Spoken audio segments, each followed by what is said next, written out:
Une semaine après la sortie d'Égypte, les béné Israël arrivent devant la mer Rouge. Ils sont cernés de tous les côtés. Devant, il y a la mer. Derrière, les Égyptiens les poursuivent.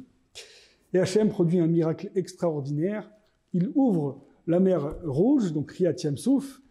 Les béné Israël traversent à pied sec. Les Égyptiens les poursuivent. Les béné Israël entonnent la Shira, donc le passage qu'on lit tous les matins pendant l'office. Et les Égyptiens se noient dans la mer qui se referme sur eux. Ensuite, les béné Israël marchent 3 jours, arrivent à Mara, l'eau est amère, et Moshe l'adoucit. Ils arrivent à Midbar Sin, au désert de Sin, ils volent du pain et de la viande, ils se plaignent. Hachem envoie la manne qui tombe du ciel. L'interdit de quitter l'endroit où on habite le Shabbat, c'est-à-dire les limites de la ville où on habite, et béné Israël campe à Rephidim et se plaignent encore pour de l'eau, et Moshe frappe le rocher et produit de l'eau pour tout le peuple. Et la Béchalar se termine par la guerre contre Amalek, le peuple ennemi d'Israël. Une question peut nous interpeller: pourquoi Hachem a-t-il eu besoin d'attendre que les béné Israël demandent de l'eau, qu'ils se plaignent? À Mara, ils se sont plaints pour de l'eau, ensuite pour du pain, de la viande, ensuite encore pour de l'eau. Et Hachem n'a pas donné tout de suite de l'eau et du pain, il a attendu que les béné Israël en demandent et se plaignent.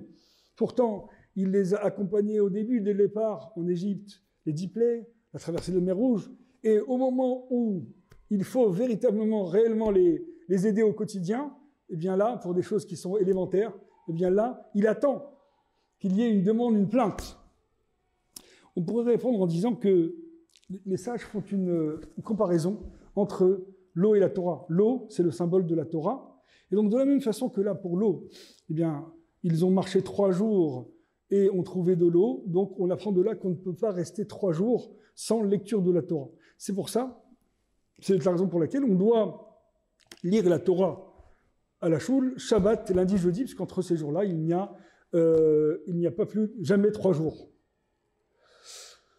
Donc, si les Chachamim font cette comparaison, c'est pour nous dire que de la même façon que l'eau, elle est vitale, elle est essentielle pour l'homme, de même le pain, alors la Torah aussi, elle est vitale et elle est essentielle pour l'homme. La question, c'est pourquoi on ne le ressent pas forcément. On ressent le besoin de soif, de faim, mais le besoin de spiritualité n'est pas forcément ressenti par tout le monde. Eh bien, la réponse est simple. C'est comme imaginez un artisan qui a créé une œuvre d'art et qui la montre à un ignorant. L'ignorant ne donnera aucun avis intéressant, il verra la chose de façon globale. Seul un œil averti, quelqu'un d'habitué et de connaisseur pourra donner un avis intéressant. Il en est de même dans la spiritualité, dans la Torah. Lorsqu'on voit ça de l'extérieur, ça ne nous dit rien. Par contre, lorsqu'on s'intéresse à l'étude de la Torah, lorsqu'on l'approfondit, on étudie les détails et on commence à goûter à la Torah, on commence à entrer dans la spiritualité, et bien là, on se rend compte que c'est véritablement intéressant et que c'est un besoin, et on arrive à un niveau où même on ressent que c'est vital pour notre être. La seule chose, c'est ta'amu, goûter, et vous verrez. Shabbat Shalom.